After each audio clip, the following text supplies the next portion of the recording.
Great taste. Sweet.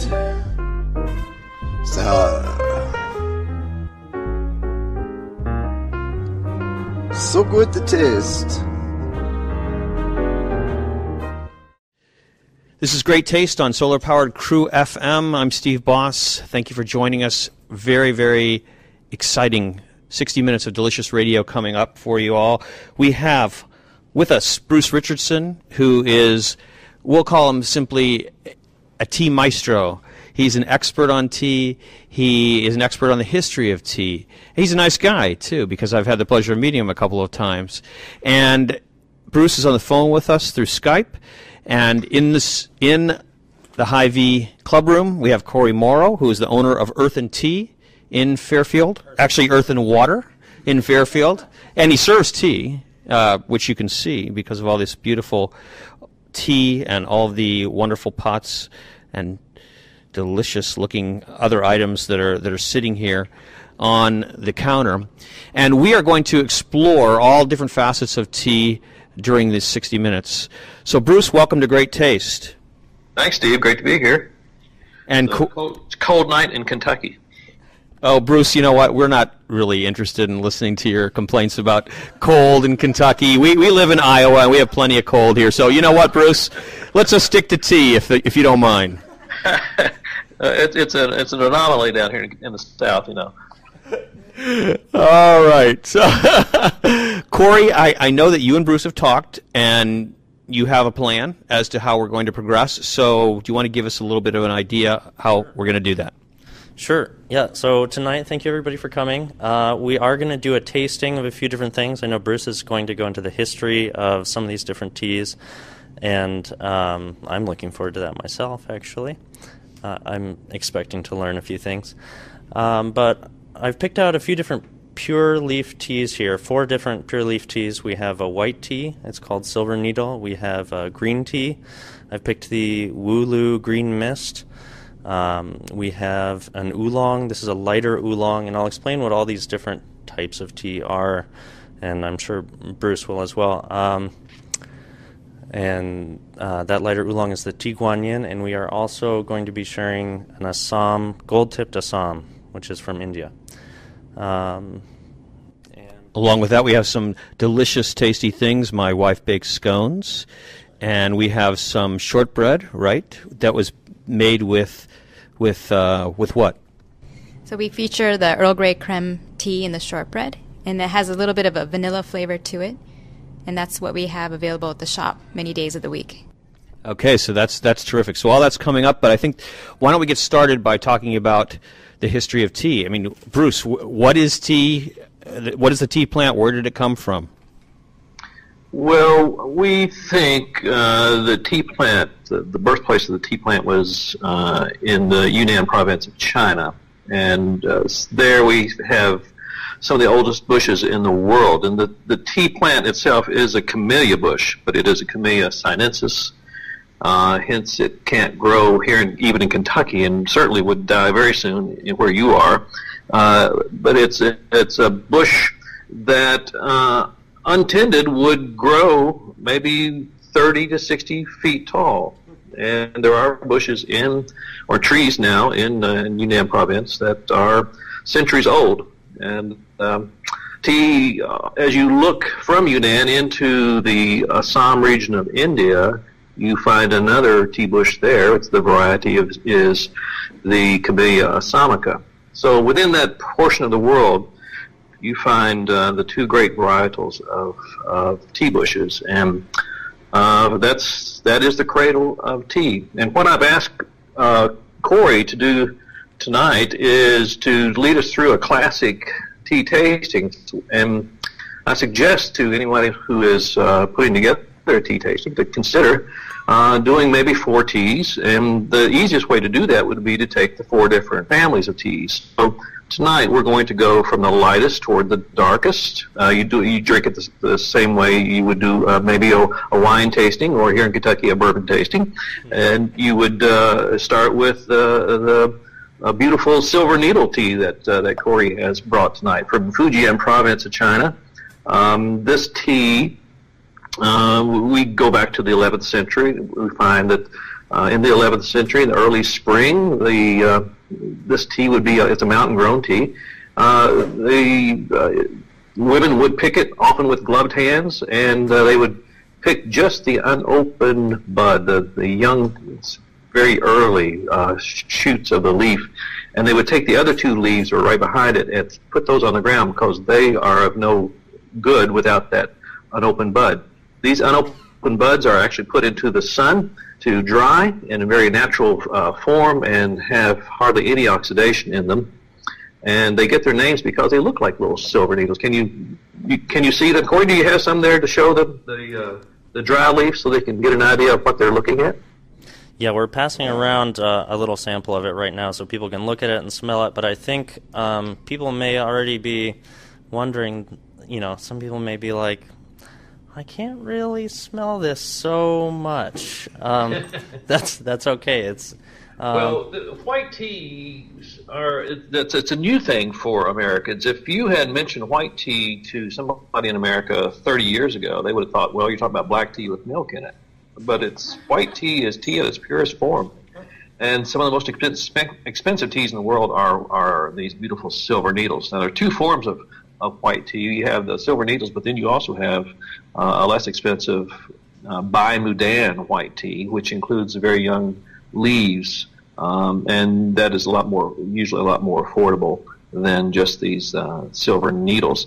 The temperature for these, I would suggest maybe any place between 180, 190 degrees, because it's going to take a while for that bud to release its flavor, and so it often will yield 3 or 4 infusions. So put maybe 5 needles into a small cup and add your water, and then drink that, and then keep adding your water and nurse that along for maybe an hour or so, because you've paid great price for this tea, so you might as well get several infusions out of it. And then the white tea, as far as the caffeine level, that's a lot less too, isn't it? Well, that's not always true. As a matter of fact, we did some tests last year because so many people tell you that, white tea has less caffeine, and then green tea has just a little bit more, and maybe oolong a little bit more than that, but, black tea must have the most caffeine. But that's not true. And you'll find that all over the internet and in lots of books, but it's not true. We've been able to do a lot of research in the past couple of years using mass spectrometers and testing the caffeine and the antioxidant levels of different teas, and caffeine just depends too much upon where the tea was grown, what variety it was, how it was processed afterwards, so you can't always say that. You can generally say this, that almost all teas will have someplace between 35 and 65 to 70 milligrams of caffeine per 8 ounces. Put that into perspective, you realize that a cup of Starbucks coffee will generally have 150 milligrams. Coca-Cola would have about 100, and even chocolate would have maybe 90 or so. So tea is much, much less than those other caffeine-containing foods and beverages, but you just can't make a across-the-board statement saying white tea has less. We're laughing here, Bruce, because our cameraman is making signs, and why don't you just say what you need, because it's too difficult to work. We're going to move. Okay, we're going to move down a little bit. Just me. Okay, so I have moved, and that's perfect. And I know our listeners on the radio just love this, because we also simultaneously video the proceedings here that are sometimes mostly very comical, actually. Let's talk a little bit about what maybe you're tasting there. Have you tasted the silver needle yet? We're just about to taste it, and just about to. Okay. I'm gonna. Here's the things I want you to look for, and that is that you're going to look for a finish on this that has just a little bit of honey to it. And if you're not a white tea drinker, usual white tea drinker, you need to realize this is not going to be a lot of color in this tea. It's going to be almost straw-like or golden, and a very light liquor, and it will it'd be a travesty to put any kind of sugar in this, or any kind of the gods would certainly get you if you put milk into it. It is best unadulterated. Put nothing in it at all. Which brings me to one of my rules about tea tasting. That is, anytime you taste a new tea, taste it first, unadulterated, and then if you want to add something to it later on, you're welcome to. But first, taste it, and to make your judgment on it. Unless you're English, and then if you're English, of course, you got to put milk into everything, so it makes no difference. Now, since you just mentioned that, Bruce, is it milk always? Do you ever use cream?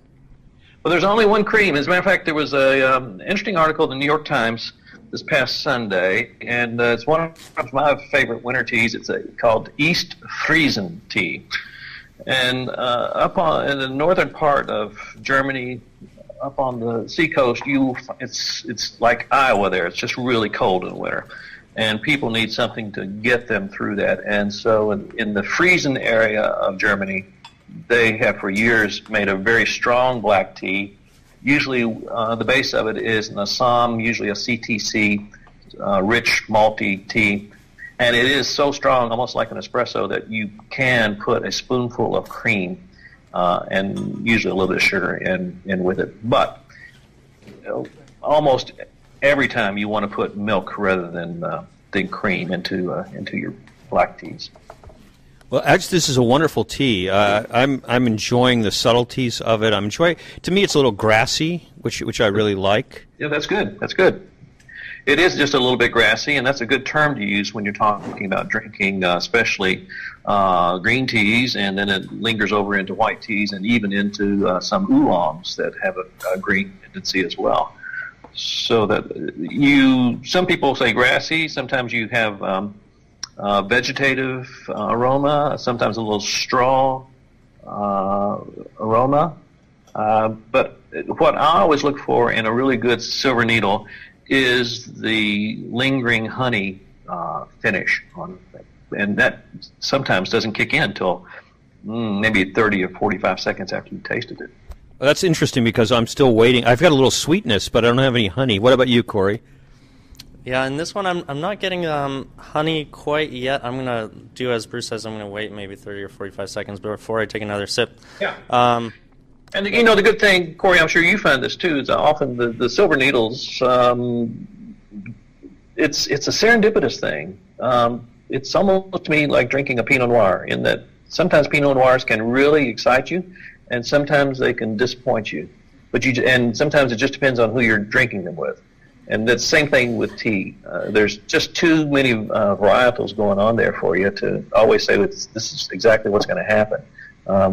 You just never know. But a little bit of honey sweetness would be indication of just a really super Silver Needle. So I want to say just one thing for the audience here. We're going to have all these teas available for everyone to taste at the end, and instead of having something to hand out to everyone, we'll just pick a random audience to come up and do this. And when you're tasting this, Bruce, maybe you'd like to comment on this. You can slurp a little bit. This is actually okay, and getting a little bit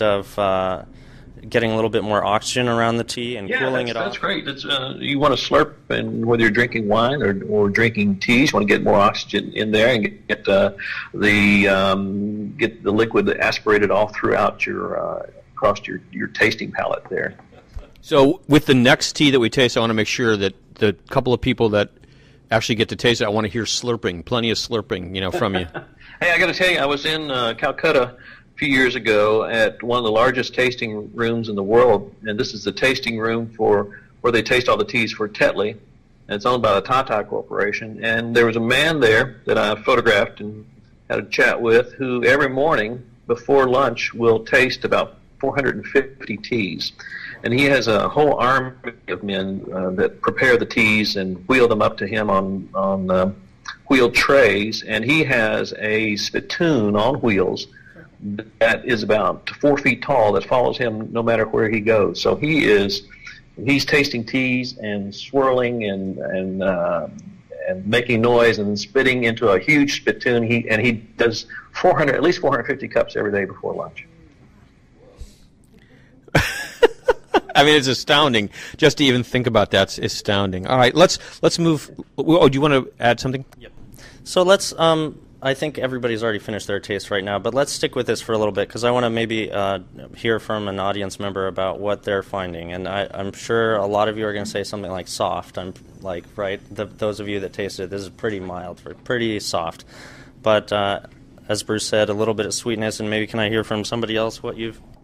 In addition to that, why don't we do a second brewing and see what the difference is? Do a second infusion of that as well. And how long did you let the first infusion go? About 3 minutes. Oh, 3 minutes. 3 minutes? Yeah. And that's probably fine for this one. And maybe each time you would do this, maybe add another 30 seconds to it. So you may go 3.5 minutes on the next one.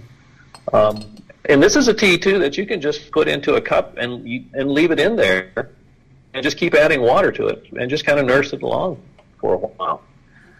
Now, let me say, too, that white teas and green teas both are filled with an antioxidant that is, for the short term of it, is called EGCG, and that is one of the strongest antioxidants that we find. And if you're drinking tea for health, a white tea or a green tea containing EGCG is one of the best things you can infuse into your diet on a regular basis. So 4 cups of that spread throughout the day would certainly do you some good, and you could even dab your face with it. It's a great thing to keep you from wrinkling up in the hot sun in the summertime. Let's talk a little bit about. Oh, you want to turn here? About your reaction to the tea. It was wonderful. It has many layers to it. First of all, the aroma. When I picked up the cup and just smelled it, it's very subtle. And then the first taste, also subtle, and then it kind of grows, sort of builds up in my mouth. And then when I take a second, just waited, it even had a different flavor. And then the sweetness didn't hit me till like a minute or two afterwards. And the whole thing is very subtle. It's like a veil instead of a whole sheet. That's right. A veil. You can come back, Tom. That was good. That's a good description, and that speaks well of the subtleties of tea. And you don't find those subtleties in coffee. Coffee is a big jolt, a big blast of flavor in your mouth, whereas tea, the flavors are so nuanced and so subtle, and they make you stop and think and make you very, very, very focused. All right, I think we better move on to our next tea. Okay. What have we got, Corey? Next, we're doing the Wulu Green Mist. This is a pan-fired green tea from Zhejiang Province. Comes from the same region as the famous Dragonwell tea, which I assume many of you have had, whether you remember it or not. This is going to be distinctly different. I think you'll find it has a lot more taste up front and also a very interesting finish. It'd be nice to hear from people about those two different things, maybe a beginning or middle and then the finish. And I just want to remind everyone that as we're tasting these things, Bruce did mention this, but all tea comes from the same plant, Camellia sinensis. There are different varieties of it, but keep that in mind that the silver needle that you tasted so light and gentle, and now this green tea, then the oolong, it's actually all the same plant, and it's just really amazing when you consider how much difference there can be. And we're not even tasting some more extreme examples. I'd be happy to show people some extreme examples as well if they come into the shop. But just keep that in mind. And Corey, I believe this is a high mountain tea, and it comes from one of the most famous tea growing areas of the world. As a matter of fact, a lot of the early teas that came to the west came from this area, and then to the south at the Anhui province of China. This tea, the first tea it was never even close to fire. It was just that the silver needles were put out to the sun to dry naturally. And so there's very little oxidation in the white needle. But in this tea, the tea was picked very young in early spring, small leaf. It was put then into large woks where the heat from the wok then would start to kill the enzymes in the tea, and so it would not oxidize. It would always stay in its green form. But it's a very fluffy tea, and I think it has a great feel to it. Just the tactile feel of it is wonderful, and it's a beautiful tea to look at. So I hope that you'll look at the dry leaf first before you even think about drinking this beautiful, beautiful tea. And the temperature that we want to brew this at? I would think maybe, Corey, you think maybe 175, 180 degrees? We brewed this at 175, yep. Yeah. That which gives us opportunity to speak to listeners about water temperature is so important, especially for green teas. And a lot of times Americans tell me they don't like green tea, and then I'll start to query them about how they made it, and they tell me that they boil the water. Well, that's the biggest mistake you can make with green teas, is using boiling water. So always back the temperature way off for green teas. You want to brew and not stew those green teas. I love that. Brew and not stew. By the way, let's talk. Continuing our talk about different types of beverages. I guess your interjection of bourbon into the conversation a few minutes ago spurred a question from one of our audience members who says that sometimes in Italy a little sambuca is added to espresso. Is there any tea that you could do that type of thing with? You know, I love tea and I love good bourbon. It's hard to mix the two, I'm just down the road from Maker's Mark and Woodford Reserve and Wild Turkey, and all the famous bourbon distilleries are within an hour of me, and I promote the product whenever I travel. I promise you. The Maker's Mark came to me not too long ago with some char out of one of the barrels, and this was out of one of the used barrels. And what we're going to do is we're going to try an experiment.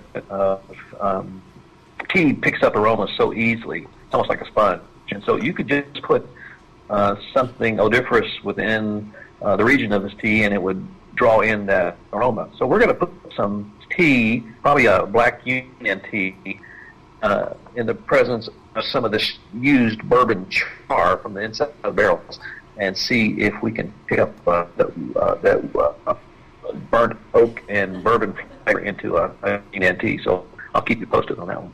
Okay, so that's very interesting. So you're going to take the inside where the black char is inside the barrel of the bourbon and put some tea near it for a long period of time? Right. Wouldn't take long. I would think maybe in a week that would happen. Okay, we'll be waiting to hear about that. One other question that we have, and that is, when you use, or what is the use of clotted cream? Because this is something that people hear about a lot when it comes to food with tea. And could you use other products like creme fraiche? Well, clotted cream gets its name because of what it does to your arteries. It is the pride and joy of the counties Devon and Cornwall. And if you go into Cornwall or Devon and you ask for clotted cream, if you're in Cornwall, don't ask for Devonshire cream, or if you're in Devonshire, don't ask for Cornish cream, because they'll be offended. It's easier to say wherever you are, just ask for clotted cream, and they will bring you the dairy product of the local region. It is about 58% butterfat. It's almost crusty yellow in that southwestern portion of England. You always put it on scones, and people often ask me the etiquette of eating scones with clotted cream, and I give them this little suggestion. If you're in County Devon or Cornwall, you put the strawberry preserves on first. First, you split the scone, make it into half. And then you put your strawberry preserves on, and then very proudly put your clotted cream on top so everybody can see how rich and yellow it is. But if you're having tea at the Dorchester or any of the fine hotels or the Ritz in London, you want to hide your sins, so you put the strawberry preserves over the top of the clotted cream. And that way people don't think that you're overindulging that day. But they're delicious. It's hard to find good clotted cream in the United States because of our dairy laws. But you can. I mean, I have recipes in some of my books where you can make a mock Devonshire cream, which is more like a whipped cream with a little sweetener in it. And it's not nearly as good, but it's maybe about the best as you can make in a pinch like that. Another question is that the first tea we tasted was a white tea. Right. The first tea. The second tea is a green tea that we've just had. And you told me, I believe, and I wondered if you could explain this, that most of us, and I fall into this category, thought green tea was something that was relatively, we'll say, new to drinkers in the United States. But that's completely untrue. It has a lot to do with the history of in terms of a very special event in the history of our country. Well, that's true. The 22% of the tea thrown overboard in Boston Harbor was green tea. There were 5 teas thrown overboard. All of the tea, of course, came from China. And what's the major tea in China? It was always green tea. There were usually about 5 or 6 major teas that for the first 200 years of export out of China into the ports of London were these major teas, and about 2/3 of them were green teas. One of them was called Hyson, Hyson, and that's a tea that Thomas Jefferson loved. It's a tea that George Washington drank, and it was one of the green teas thrown overboard in Boston Harbor. And then it continues up until the end of the 19th century. After the American Civil War, our tea taste went from China to Japan because we could get tea from Yokohama into ports of San Francisco or Seattle within 18 days on steamships, and then they came across country on train. And so even here in my little out-of-the-way place of Kentucky, any general store around here would have had Japanese green tea from 1870 up until the turn of the 20th century. And Americans were drinking 40% of the tea they were drinking at the turn of the 20th century was Japanese green tea. So it's not a new thing. It's something that's just finding its way back into the American market today. So how did that move from, we'll call it a more subtle taste, to the Lipton tea guy? Well, the tea bag had a lot to do with that. Lipton controls now 14% of the world market, and Lipton actually started, in Glasgow with 300 stores in Glasgow and London. That he went and bought tea plantations in Sri Lanka and started making his own tea. And he pretty much cornered a huge portion of the world market. But in order to make it affordable to the masses, they started the quality started to go down, and the tea bag, which is now 100 years, almost 100 years old, is what pretty much took us from the really good teas into the lesser tea stage that we're coming out of now. The world tea market has completely changed in the last 20 years. You're seeing some fantastic teas coming about, especially in the United States today. So should we move on to our third tea? Sure. Well, let me ask you this: the green tea. Any comments about that? Did you taste anything that came close to maybe asparagus or alfalfa? I can use those terms with green teas. Okay, Bob. Well, what I found from the tea, this green tea, was that it was the adjectives I'd use is that it was very smooth and it was well-rounded. It was just soft on the edges as compared to being rough compared to other green teas I've had. Right. Well, I think it's hard to you'd be hard pressed to find a quality tea like this certainly in any grocery store. You would have to go someplace like Horace or into a tea purveyor who recognize exceptional green teas and stock that to get something like this, because it's a beautiful tea, and it's very well rounded because it has a lot of tip in it, and it's just produced in a beautiful way. So if you're looking for a green tea to get into, this would be a terrific one to do.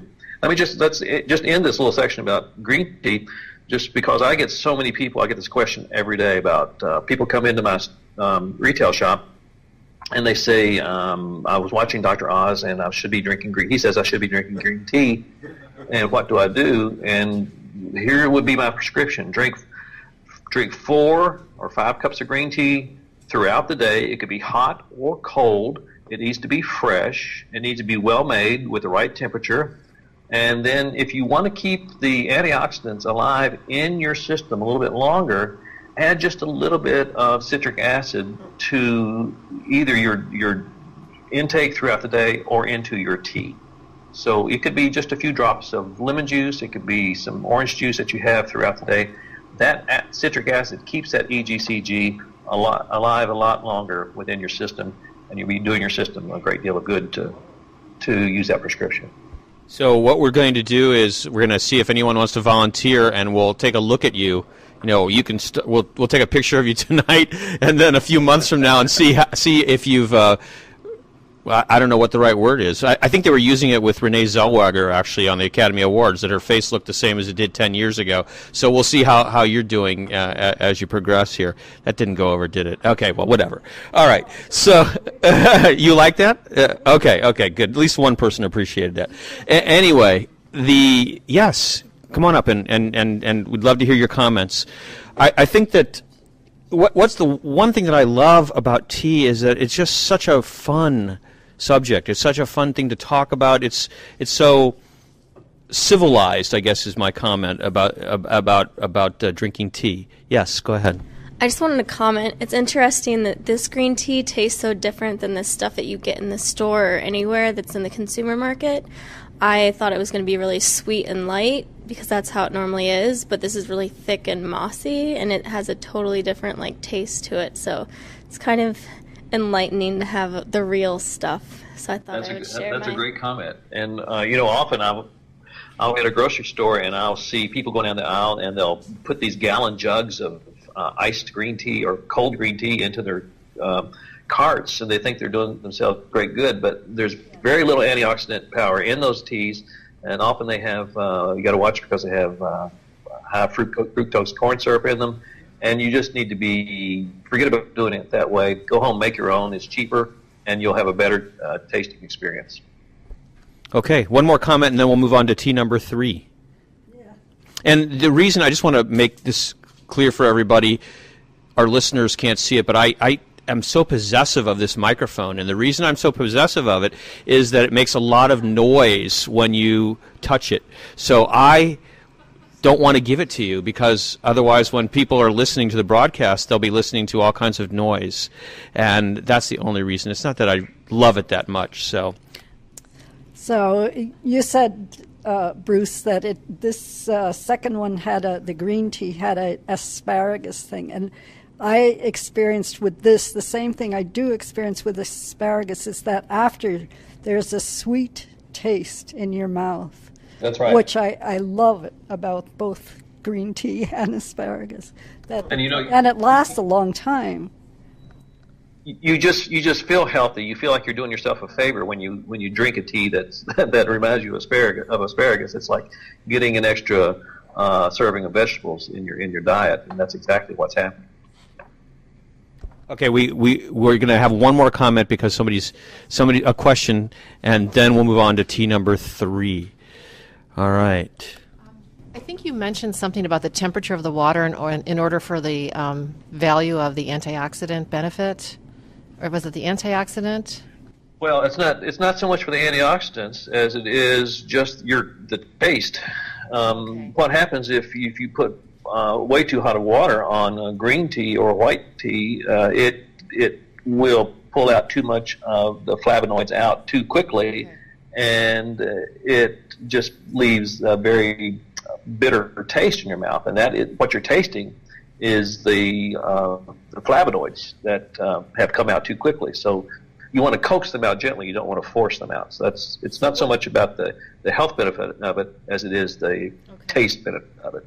Then I'm curious then, what temperature, how does that process work then? How hot would you start with the water? It doesn't come to a boil? Is that what you were saying?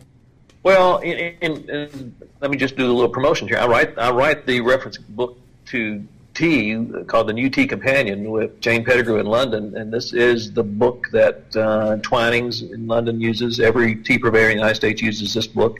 It has the times and temperatures for 150 of the major teas of the world. My general rule of thumb is to remember that the lighter the tea, the cooler the water. The darker the tea, the hotter the water. Hence, that's why we started with not a boiling water with the white tea tonight. But when we end up with the Assam at the end, I'm going to suggest that Corey take the water all the way up to 212 for that tea. So if you can't measure the temperature of your water, let's say you take it to a boil and you want to make green tea, well then let the water rest for a couple minutes before you put it onto your green tea. Do that, and that'll make your green tea experience a lot better. I think you'll be impressed that one member of our audience had that book with her. I don't know if she expected you to be here so you could autograph it or not, but all right, Corey, let's go on to tea number 3. Okay, this is tea number 3. I'm going to give you a taste of this right away, Steve, just because this one is really exciting me. I think we hit the sweet spot. Sometimes when you're brewing it, even I do this all day long, like I'm brewing tea, and I'll have the same tea either multiple times in a day or many times in a week, and then but sometimes you'll just be like, whoa, and it'll stop you in your tracks, and you're like, that hit the sweet spot. That was great. This is Tea Kuan Yin. It's a lighter oolong. Oolongs, by definition, are partially oxidized teas, and when we're talking about the different types of tea, that's how we define them, is their level of oxidation. So we said we started from light to dark. Well, it's mostly true in terms of the oxidation as well, more so in terms of flavor here. Green teas are actually, you can consider them more or less non-oxidized white teas. They're just set out to dry in the sun a little bit, exposed to a little bit of oxygen, and then they're finished fired. Oolong teas may go through an extensive process of withering or rattling and shaking, bruising the leaves to disrupt the leaf structure, bring out the juices inside of the leaf to the surface of the leaf, and black teas are heavily withered, or you could say the most withered type of tea, and are the most oxidized. So oolongs are kind of this, I would say, in my experience, they're the most unknown type of tea to Westerners. People are like, I don't know what an oolong is.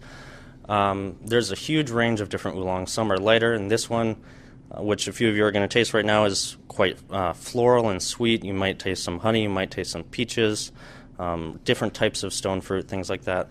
And so I'm excited to get you guys to taste this right now. I really love the sweetness, and one of the other things I found about this tea, which I think is interesting to me, is that it seems more astringent than the other teas that I've tasted so far. I'm not sure why, but it was just some observation, but it was really very light and floral, and I guess the right term that I would use for my experience with it was just delicious. Well, let me say this about oolongs. When people really get serious about tea, they end up in oolongs, because oolongs they become your teacher. They guide you. They make you focus. Every great oolong, like this Tea Kuan Yin that we're drinking tonight, should be able to produce 4, 5, 6, 7 infusions. So you're going to pay a lot for it, but it's still going to be cheaper than a Coca-Cola by the time you figure out how many cups of tea you're going to get out of it.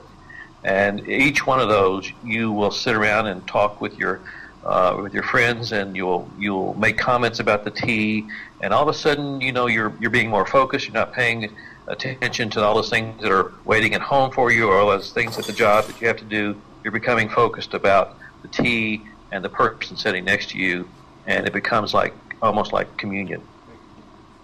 It's absolutely a wonderful experience, and I am so thrilled to be talking with both of you. I feel like my mind is going towards the scene that you just described. Just kind of fading away here and experiencing a wonderful community with all the people in the room. And I'm not being, I'm not being silly. I really feel that way. You guys are laughing at me, but isn't it amazing? It's the caffeine. I see. Okay, we're going to blame it on the caffeine, but it's extraordinary. Really, really extraordinary, Bruce. As a matter of fact, that just brings up another whole aspect to tea. The community aspect, the aspect of enjoying tea in a group, and one of the questions my wife wanted me to ask you was, what's the difference, for example, or what are the tea customs that we should be familiar with or are found quite readily found in our Western culture? And one other question, which I know as an interviewer, you're not supposed to keep asking questions. You're supposed to ask one question at a time, but since my mind is so moving, right, it's so full of tea, I may forget. So afternoon tea, high tea, these are all terms that we've heard, so maybe you could go into this a little bit. Well, let's start with where you started, and that is the community aspect of tea. I often refer to tea as the communion cup of the world. It is the beverage that is put into your hand, whether you go to China or Japan, or whether you go to Kenya or Australia. Of course, we know Great Britain, but all across the world, a cup, when you're entered into a home, a cup is put in your hand, and 8 times out of 10, that cup will contain tea in some form. My newest book that came out last year is called a new edition of one of the classic books on this whole idea. It's called The Book of Tea by Okakura Kakuzo. And Okakura Kakuzo said 105 years ago that tea is the cup of humanity.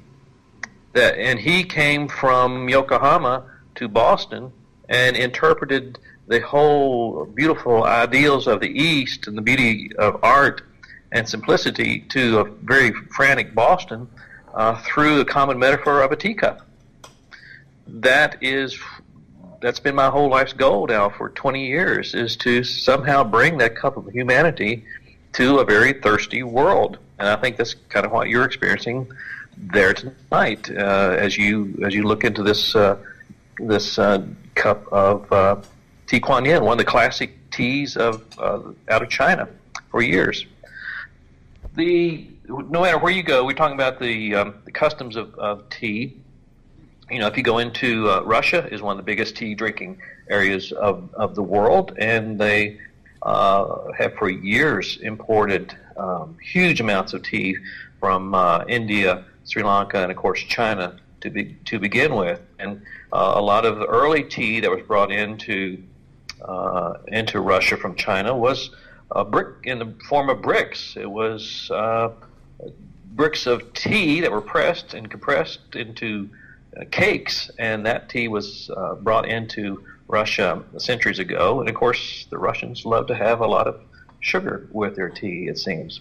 And of course, then you had the whole Silk Road, which became then the Great Tea Road, and that tea brought that road brought Chinese tea into northern Africa. And that's why when you go to today, if you go into northern Africa and you go into a bazaar, and like in Casablanca, and you decide, well, I'm going to buy a rug. When you sit with that man who's selling you the rug, you're going to drink 4 or 5 cups of Chinese green tea with mint and sugar before you ever talk about the price of the rug. If you go into France, there's some great tea rooms now in Paris, and so you're going to drink some beautiful Asian teas there. It's not so much the India teas that the English like. The people of France for a couple of centuries have loved teas from the Southeast Asia, And so they're always looking for something rare, like even at Tea Kuan Yin. They would love to drink this there. So tea, just to sum it up, tea is the most consumed beverage in the world other than water. And there is a reason for it. That is, it's this mysterious thing that brings us closer together whenever we sit around a cup of tea. Corey, I wonder, how did you develop a passion for tea? I'll get into it real quickly, so that we can taste this fourth tea and give Bruce some more time as well. But it started maybe watching a little documentary, but then it's this phenomenon that Bruce is talking about. It's like this feeling that it sparked inside of me, and it was like, oh, this is something beautiful, and it's even hard to describe. I'll try to describe it in the sense of, at the time when I was first getting into tea, I was a bartender, and so I was very interested in tasting. I was interested in tasting wines and scotches, and so I was kind of already headed in that direction. But after watching a documentary and then learning a little bit about pure leaf teas and tasting those, there's this sense of elevation, and the culture around tea, part of it is universal. There are different customs around it from all these different cultures, but there's something kind of reverent about it, or something slowing down, something beautiful, and these emotions, I guess, combined with the incredible flavors, it just started me on this passion trip, and I started researching, and it was really just a game that I was playing. Well, what would it be like to start a tea shop? And I kept playing that game for a long time, and then I started one. Bruce? Well, you have to realize that when a newspaper calls me up or a magazine article writer calls me up and they expect to hear somebody with a British accent answer the phone, I have to tell them that I grew up on a farm in Kentucky, but I, at an early age, was able to go to abroad and to travel in England, and I picked up the habit of drinking loose leaf tea in England nearly 40 years ago, and brought it back, and my wife and I both incorporated that into our routine. And then in 1990, we had opportunity to purchase an 1842 Greek Revival mansion here in the middle of Kentucky that had been empty for a year, and we restored it. And we thought, what can we do to generate some income within this building to make it pay for itself? And I don't know why, but we decided in 1990 to open a tea room. And you have to realize that 23 years ago, there were hardly any tea rooms in America outside of New York and some of the major cities. And I'm talking about real tea. And of course, you can go in and buy iced tea and have chicken salad lots of places. But there was no place that was serving classic loose leaf teas and scones and all those things that go along with it. So we started doing that here in the middle of Kentucky, and people started beating a path to our door from everywhere. And then it wasn't too long till the British found out about us, and they awarded us a place on the best tea rooms in the world list. And then we started importing and blending teas, writing books on teas.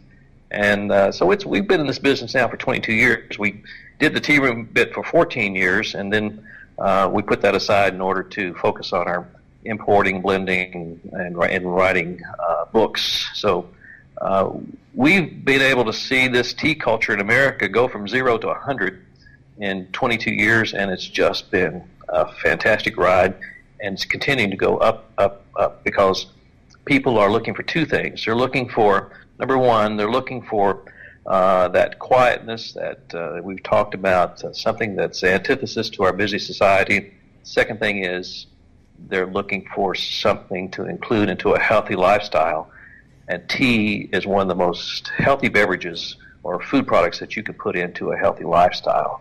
It's not the magic bullet that's going to cure cancer, but it is something that goes into a daily routine that can give you a much healthier lifestyle. All right, I think that we better move on to tea number 4, and I've got so many questions from people in the audience. I know you're leaving for a trip to England very shortly, but I want to ask you if sometime in the next few months we can have you back and Corey back and we can do another show, because we're never going to cover all of the intricacies of tea, and one of our audience members continues to write voluminous questions, actually. Well, that's fine. I even do once a month in my shop in Kentucky. I do an hour and a half tea tasting, and last week we did 4 different black teas from different areas of the world, and next month we'll do green teas, and then we'll do iced teas, and it's just every class sells out, and with the waiting list, people are just fascinated by this whole thing. All right, so we'll definitely schedule that. So we're on to tea number 4. Yes. All right, and Corey, I asked Corey to bring this tea in because this is close to what I drink every morning and have for probably 6 years. One of the biggest tea growing areas of the world is in the northern area of India. It's the area of Assam with over 850 tea gardens there. This looks over into China, and so it shares some of the same air that the Yunnan province does. This tea that Corey has brought with him is what we call a tippy tea. That means when you look at it, you see a lot of golden tips in with it. It's not just pure black. But when I see a tippy tea like this, I know it's going to be very, very mellow. And for my taste, this is one of my favorite teas for the morning because it's full-bodied, rounded, rich. And if you want to add milk to it, you can. So it goes either way. So our English friends would certainly love this tea, as would anybody who just is looking for a great morning tea as well. I'm really excited because I never drink Assam without milk and sugar. And so this is real. I have to say this. I'm going to embarrass myself. I've never tasted this type of tea. And another audience, Bob, you're saying the same thing, right? Always the milk and the sugar without even thinking about it. And it's a wonderful experience. But this is fantastic. This is just straight Assam, and it's absolutely magnificent. You see how sweet it actually is, and certainly you get the astringency. If you push the tea up towards the top of your mouth, you can really feel it more than probably all the other teas we've tasted today. It fills your mouth. It's dry. It makes you go, and well, you can do that again. Yeah. and this is a single estate tea, meaning it's completely unblended. It comes from the Satrupa estate, one of the best-known estates in India and in Assam. Most of the teas in Assam are made for the English market and the tea bag market, and so a lot of them are low cost and they're not great quality. But a lot of the gardens figured out a few years ago that they could make some exceptional teas that people would pay the price for those. And so I have been importing teas from a few estates there for the past few years that are single estates. And this very mellow, tippy type tea is exactly what Americans really love to have with or without milk, as you said. I want to give a little nod to Karen Aoki, who's been busy brewing all of these teas for us during the past hour. So you want to thank her very much for doing that. We really appreciate that. And doing a fine job, I might say. And we'll be able to taste that shortbread a little bit later. I'm definitely looking forward to that. So with our morning tradition, one of the things that I thought was interesting that you said, Bruce, is that you've been drinking this tea basically every morning for the last 6 years. So that's fascinating to me, because I always thought, well, we should try, have this kind of tea one day and then another tea another day, just to kind of switch off and have different flavors and not to grow tired of something. Well, and I do that. I mean, nobody has more teas in their larder than I do, and people send me samples of teas every day. But I return to this tea over and over again. I tell you what, my staff drinks it every morning. When we travel, we take it with us. And probably next week when I go to London to meet with Stephen Twining, I'll have some of this tea in my suitcase just to make sure I have good tea while I'm in England. I love that. That's fantastic. So I would like you to just let our listeners know a little bit about where they can find more information, because Bruce, as he mentioned, is actually a prolific author, and I have several of his books. And so what's the website that people can go to? Well, you can go to two places. You can go to elmwoodinn.com. That is the main website for our company. And if you want some more information, you can read my blog, and it is the teamaestro.blogspot.com. And you can find information there too. I also am the tea master for the City of Boston's new Tea Party Ships and Museum, which opened in June, and I have blogs on that. It's the Boston Tea Party Ship, and you can also see video blogs I do on there as well. And I just did a video blog that you can see on either one of these that shows you how to make good loose tea, and it talks about a lot of the things that we've talked about here tonight. So it'll be a little wrap up for you. And we'll be posting a recipe that Bruce sent me for making your own chai at home. And also Bruce explained a little bit about the differences. We have just a couple of minutes left, so maybe you'd like to go into a little bit about the difference between, or when we talk about chai, what we mean. Right. Well, the Hindi word for tea is chai, but the Hindi word for spice mixture is masala. So what we generally think of here in America is masala chai, which is a usually inexpensive black Assam tea with this mixture in with it. There are several of us in the United States tea blenders who actually make this now in a wonderful form that you can go ahead and buy, so you don't have to do the mixture at home. Always brew it strong. It's always going to be drunk with milk and sugar. There's no other reason to drink it. You can drink it even over ice in the wintertime. But if you're used to going to a coffee shop or someplace and getting just a chai mix or a concentrate, you've missed out. You need to make some chai at home, and you can find my article in my monthly column that is in Tea Time magazine this month, and on how to make great chai.